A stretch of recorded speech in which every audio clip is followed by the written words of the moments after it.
nombre es Sebastián, soy estudiante de la Universidad Distrital aquí en Bogotá y actualmente trabajo como desarrollador backend utilizando Python y les vengo a hablar hoy. Este tema está relacionado con el trabajo que estoy llevando a cabo para graduarme como ingeniero de sistemas.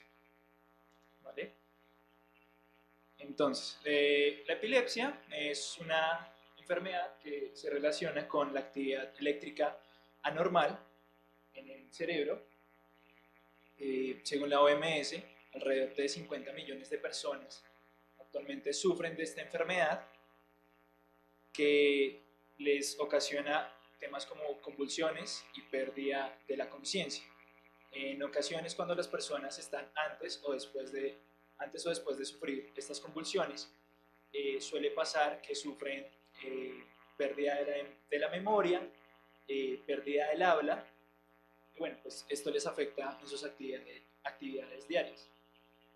¿Y por qué hablamos de actividad eléctrica anormal? Bueno, pues porque las neuronas se comunican a través de ellas con picos, como con conexiones eléctricas de potencias bajas, pero bueno, así funciona el tema de la sinapsis entre las neuronas.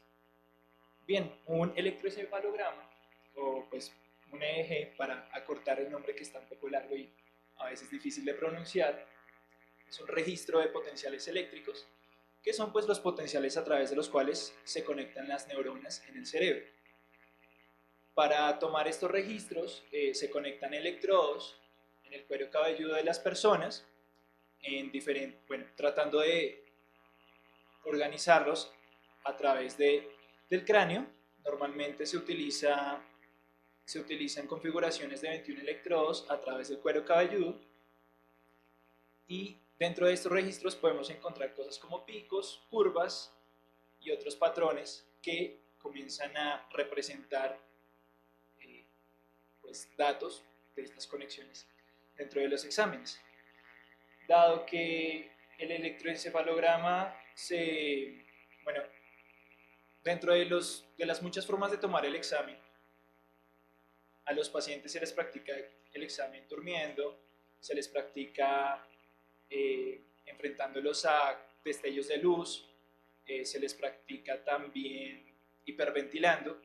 Dado que son como varias formas de practicar el examen, podemos encontrar varios comportamientos dentro de las señales del examen, lo que implica que vamos a tener señales aleatorias. No van a ser señales que respondan a un patrón en todo el tiempo de la duración del examen, y van a ser señales no estacionarias. Esto representa un problema a la hora de hacer el tema del análisis. Para tratar de atacar ese problema, dentro de la tesis estamos trabajando con la transformada de Fourier, más exactamente con la transformada rápida de Fourier, que viene a ser una optimización de la transformada en tiempo discreto de Fourier. ¿Y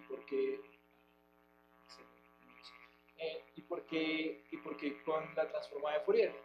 Esto que ven acá es lo que tenemos normalmente en un examen, en un electroencefalograma, en el dominio del tiempo. Esto que tenemos acá está en el dominio de la frecuencia. Tal vez a simple vista no se ve la diferencia, pero digamos que no vamos a tener todo este montón de líneas acá. Vamos a tener, por ejemplo, vamos a poder rescatar estos picos que nos van a representar datos importantes dentro del tema de la señal. Ahora, ¿cómo obtenemos esto? Básicamente vamos muestreando por segmentos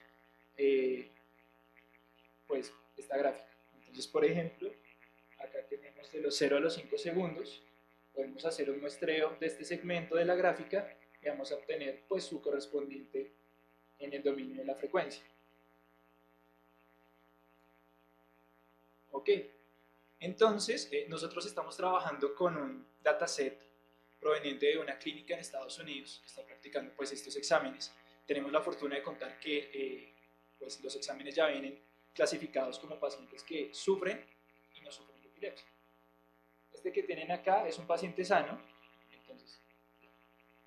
entonces pues lo mismo, lo que les comentaba, tenemos acá el examen en dominio del tiempo y tenemos acá el examen en dominio de la frecuencia. Y vean la diferencia entre un paciente sano, en el dominio del tiempo y de la frecuencia, versus un paciente que está enfermo. Entonces comenzamos a ver diferencias tanto, bueno, de hecho en el dominio del tiempo no es tan claro como si son claras las diferencias de las componentes que no vemos tan claras en el dominio de la frecuencia para un paciente que está enfermo. Comenzamos a ver diferencias. Y dentro del trabajo que hemos estado realizando pues para la tesis, para el proyecto de grado, partimos de ahí, porque dijimos, ok, en el dominio del tiempo pues no vemos mucha diferencia que podemos hacer. Entonces comenzamos a hacer observaciones de las señales. Disculpen, comenzamos a hacer observaciones de las señales y dijimos, ok, por acá ya podemos tener como una luz, ya podemos comenzar a identificar. ¿Y por qué queremos identificar? Porque pues el objetivo al final es lograr hacer un diagnóstico para nuevos pacientes. Ok, entonces pues para comenzar a clasificarlos, comenzamos a hacer un tema de extracción de características. Tenemos que tener puntos en común de las señales para compararlas y decir, a partir de estos parámetros, puedo decir que el paciente sufre o no sufre epilepsia. ¿Y cómo obtenemos el tema de la extracción de características? Normalmente, un electroencefalograma, de acuerdo a la literatura que se encuentra, de lo que ya se ha hecho, una señal de electroencefalograma se puede ir en 5 bandas de frecuencia. Entonces, creo que la imagen no es muy clara, pero vamos desde el rango de los 0.5 Hz hasta los 30 Hz, bueno, que son como, bueno, los hercios son lo mismo. Estamos midiendo bandas de frecuencia de la señal, que vienen a ser parte, digamos, del eje X de esta gráfica. Entonces, esto que tenemos acá lo podemos comenzar a pasar a bandas de frecuencia y comenzar a caracterizar los pacientes que están enfermos de los pacientes que están sanos. Y bueno, antes de pasar a este tema del aprendizaje supervisado, algo que olvidé poner dentro de las diapositivas es que, como les comentaba al principio, normalmente, bueno, estamos trabajando con una configuración de 21 electrodos. Esto significa que si, por ejemplo, a un paciente se le practica un examen durante un minuto, vamos a tener por examen una matriz de 21 por 60. Pero pues normalmente no se les toma solo de un minuto, vamos a tener exámenes alrededor de los 20-30 minutos. Esto ya representa un problema de complejidad grande y no es algo que hemos atacado por ahora, pero lo que proponemos es que a partir de esta extracción que esta extracción de características no la hagamos sobre todos los canales, sino que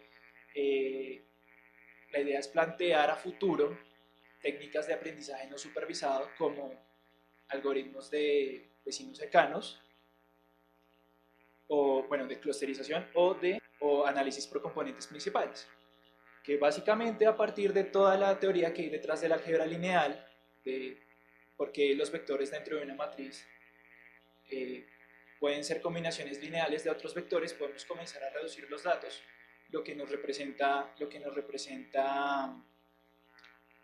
mejoras de rendimiento pues dentro de lo que queremos hacer. Listo.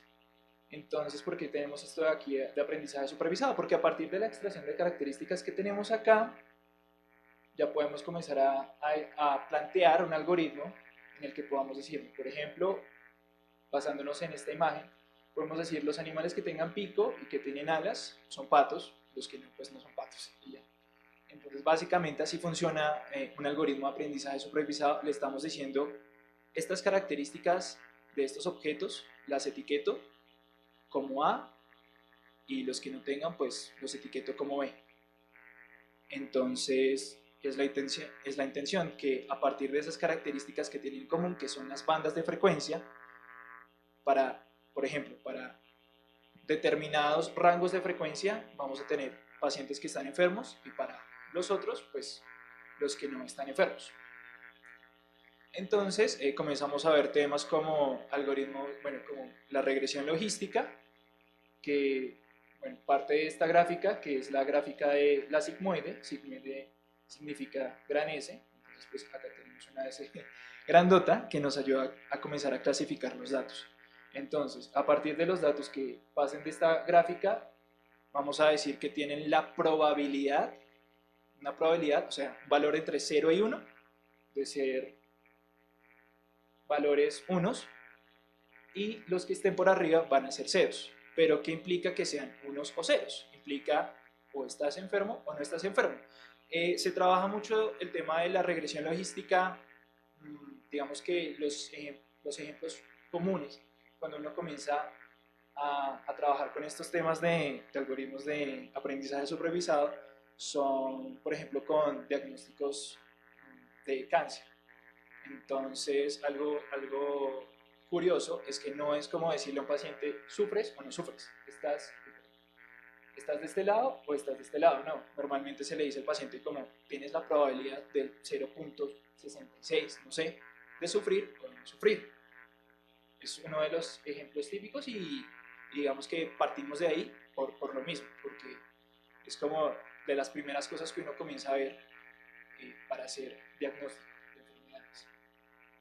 Por otro lado, pues tenemos las redes neuronales artificiales, que están basadas en cómo funciona el cerebro, cómo comienzan las neuronas a activarse entre ellas, para determinar si van a tomar este camino o este camino. Cuando hablo de caminos a nivel biológico, pues del cerebro, estoy hablando si una neurona para tomar una, bueno, si el cerebro para tomar una decisión va a tomar determinado camino o sea, por otro. Básicamente pues así están funcionando, así funcionan las redes neuronales artificiales. Una neurona no es más que una función que recibe unos parámetros y a partir de un sesgo decide si activa la neurona o no la activa. Entonces, dentro de nuestra función podemos tener una condición, una decisión de decir si es mayor a tal dato o no, activas o no activas la neurona. Bien. Y a futuro también tenemos pensado trabajar temas como las máquinas de soporte vectorial, que también tienen una fuerte componente de álgebra lineal, donde definimos unos carriles y la idea con las máquinas de soporte vectorial también es hacer clasificación. Y bueno, al final lo que vamos a tener es, acá en los algoritmos de clasificación, vamos a tener pues alguno de los dos que acabamos de mencionar, bien sea regresión logística o redes neuronales artificiales.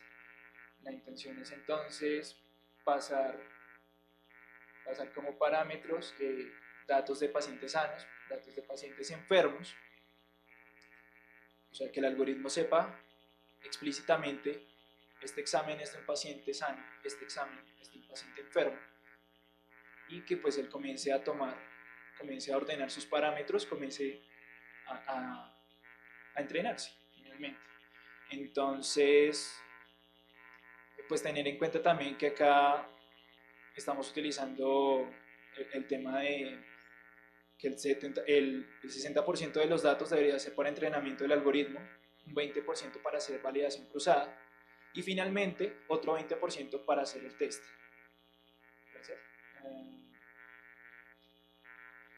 ¿Y cuál es el objetivo? Que después de hacer el entrenamiento del algoritmo, cuando vayamos a hacer validación cruzada o cuando vayamos a hacer el test, podamos decir si el paciente es sano o el paciente es enfermo.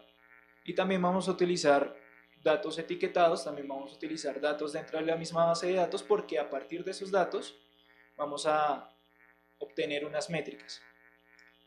Entonces, esos datos del 60% para entrenamiento, el 20% para validación cruzada y el 20% para el testing, pues también necesitamos que estén dentro de la misma base de datos y que también estén etiquetados para así comenzar a obtener métricas de desempeño, que son el precision, el recall y el accuracy, o sea, la precisión, para obtener el performance, el desempeño del algoritmo y comenzar a comparar cuál dentro del contexto que estamos trabajando, cuál se comporta mejor, cuál clasifica mejor, ¿sí? Empezamos a obtener datos como los positivos verdaderos, o sea, cuáles sí clasificó como enfermos que en verdad sean enfermos. Esta comparación ya la comenzamos a hacer con los datos de validación cruzada y del testing. Los falsos positivos, nombre bastante fuerte. Los falsos positivos, los datos que clasificó que estaban enfermos, pero que realmente no estaban enfermos. Y así sucesivamente con la matriz. Entonces es nada más comenzar a revisar los datos, cómo los clasificó, sacar estas métricas y a partir de estas fórmulas pues obtenemos el rendimiento del algoritmo y comenzamos a validar cuál fue el que tiene mayor precisión, cuál es el que tiene menor precisión y así sucesivamente. Esa es la intención con estas métricas. Bueno, ¿en qué estamos utilizando Python actualmente? Esta librería, MNE, la estamos utilizando para el tema de exploración, visualización y análisis. Funciona tanto para electroencefalogramas como para electrocardiogramas. NumPy lo estamos utilizando para los temas de la álgebra lineal y de la transformada de Fourier. Tienen un set de funciones que permiten trabajar pues, todo el tema de análisis de señales. Y ya pues estos logos creo que los han visto todos estos días. Temas como la implementación de los algoritmos, de las redes neuronales. Scikit-learn tiene también pues un conjunto de funcionalidades para trabajar el tema de máquinas de soporte vectorial y pues Matplotlib para el tema de la visualización de datos. ¿Listo? Entonces, si tienen preguntas, acá está el contacto de mi compañera María Camila, que está por allá, mi compañera de tesis, y mi contacto. Entonces, cualquier duda que tengan, podemos hablar afuera o pueden hacer sus preguntas ahora mismo. Muchísimas gracias por su atención.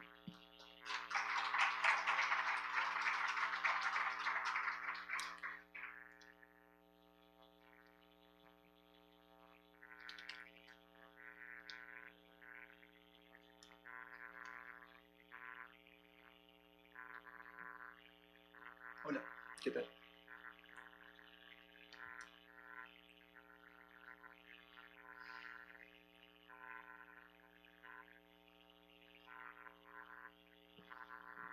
Hola, hola. Bueno, hablabas algo sobre el algoritmo de clasificación que es o estás enfermo o no estás enfermo. No sé si sea posible o estén viendo la necesidad más adelante para toma de decisiones como tener una tercera variable de que si la persona está enferma, ¿cuál es ese grado de enfermedad? Muchas veces para tomar decisiones los médicos de que, por ejemplo, hay enfermedades donde tú tienes cáncer, pero puede ser tratado. Más sin embargo, no sé si este tipo de enfermedad o tiene o no tienes, o te muere o no te Sí, de muere, o acuerdo, puedes tener algo para que logres como de acuerdo. reducir ese... De acuerdo, de hecho algo que mencionaba era que sí, de acuerdo, no es como tan amistoso con un paciente decirle, ¿sufres o no sufres? Es como, mierda, sufro, pero de pronto la probabilidad es de un 0,51, que está bastante cercano como ¿cómo decirlo? Como a la frontera. Entonces, sí, de acuerdo, de hecho sí es algo que planteamos, tal vez cuando uno lo mira desde este lado, no tiene como como esa visión de plantear el tema de ser más cuidadoso con un diagnóstico, porque finalmente la intención es llegar a diagnosticar, y sí, de acuerdo, es algo que se tiene intención de trabajar, como más que un sí o un no, una probabilidad de que, o sea, sí, o sea, otra pregunta. Gracias.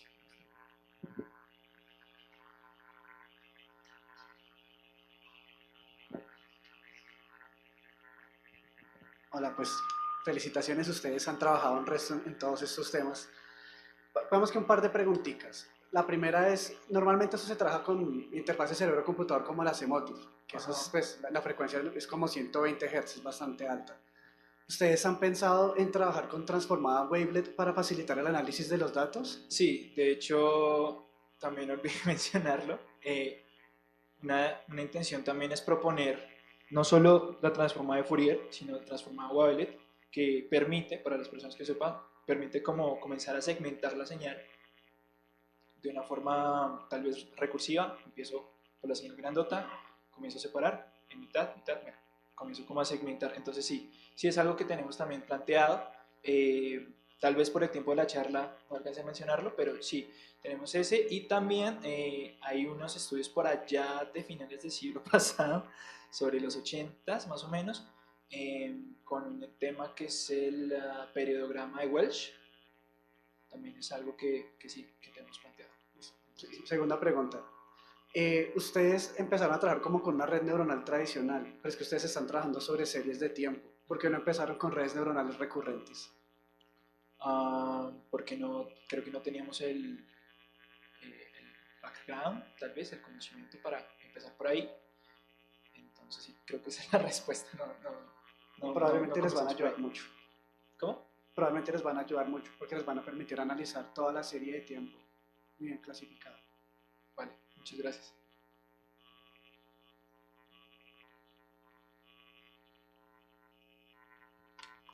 Hola. Hola. Primero, pues felicitarlo, el trabajo es bastante desafiante, trabajar con señales es complicadísimo. Y pues también de acuerdo con lo que decía el compañero, trabajar sobre series de tiempo tiene sus complicaciones, sobre todo con las transformaciones. Los electroencefalogramas normalmente trabajan con una resolución, algunos entre 600 y 800 y algunos hasta 4000 puntos de registro por segundo. Entonces, cuando se hace un registro para identificar si hay un brote de epilepsia o no, se trabaja con por ejemplo, un estudio de sueño que llaman, que es la persona durmiendo, 21 canales, 4000 datos por segundo, entonces la cantidad de datos es gigante, es absurdo. Entonces procesar esos datos en términos discretos para identificarlos como un clasificador, digamos que tradicional, eso tiene sus desafíos. R, por ejemplo, tiene un paquete de funciones que trabajan sobre el dominio de lo que es datos funcionales, no los trabaja como puntos, sino sobre la función. Entonces, pues ahí hay otra opción también muy interesante para trabajar parecido haciendo un K-media sobre la función de ondas en electroencefalograma en ratas. Y sí, lo que dice es definitivamente trabajar sobre redes LSTM, sobre redes recurrentes, es como la mejor alternativa para hacer esta clasificación, porque lo más importante con la epilepsia es poder identificar la probabilidad que la persona va a tener un brote, porque es difícil de leer el brote epiléptico dentro del electroencefalograma. Y lo que pasa es que la gente normalmente cree que un brote de epilepsia es que la persona se tira al piso y empieza a convulsionar. No, esa es como la forma dramática en que se ve el brote, pero hay brotes donde la persona simplemente se desconecta, queda congelada, y eso tiene un problema con el desgaste que implica para el cerebro una desincronización de las ondas cerebrales. Entonces es dañino realmente para el cerebro, y lo más valioso es identificar la probabilidad de un brote epiléptico para poder hacer algún elemento de prevención. Entonces, felicitaciones porque este trabajo es bastante interesante. Muchísimas gracias. Más preguntas. ¿Podrías repetir, por favor, los nombres de las técnicas que no mencionaste? Transformada de Fourier es una, transformada de Fourier. Wavelet, la transformada Wavelet Wavelet. y el periodograma de Welch. Sí. Y la transformada de Fourier. Transformada de Fourier. Lo que tenemos implementado es la transformada rápida, que es una optimización de la transformada en tipo discreto. Ok, genial, gracias. Vale.